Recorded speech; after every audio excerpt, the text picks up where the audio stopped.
ஒரு சூப்பரான எறா குழம்பு ரெசிபி பார்த்துடலாமா?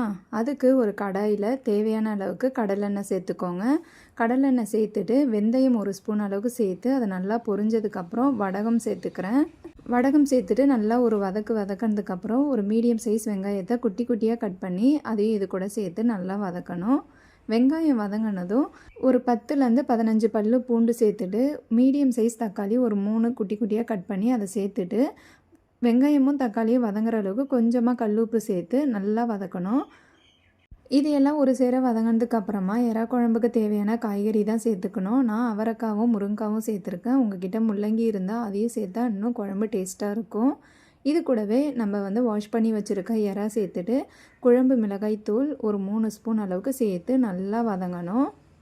நல்லா வதக்கினதுக்கப்புறமா ஒரு சின்ன நெல்லிக்காய் சைஸ் அளவுக்கு புளியை நான் ஊற வச்சுருந்தேன்.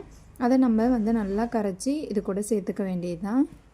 நல்லா கலந்து வந்ததுக்கப்புறம் குழம்ப மூடி போட்டு கொதிக்க விட வேண்டியது தான். ஒரு கொதி வந்ததுக்கப்புறம் நான் 10 பல்லு பூண்டை தட்டி வச்சுருக்கேன். அதையும் இது கூட சேர்த்துட்டு கொஞ்சமாக கருவேப்பிலை சேர்த்து குழம்பு நல்லா சுண்டி வந்ததுக்கப்புறம் கொத்தமல்லி தழை சேர்த்தா சூப்பரான எறா குழம்பு ரெடி.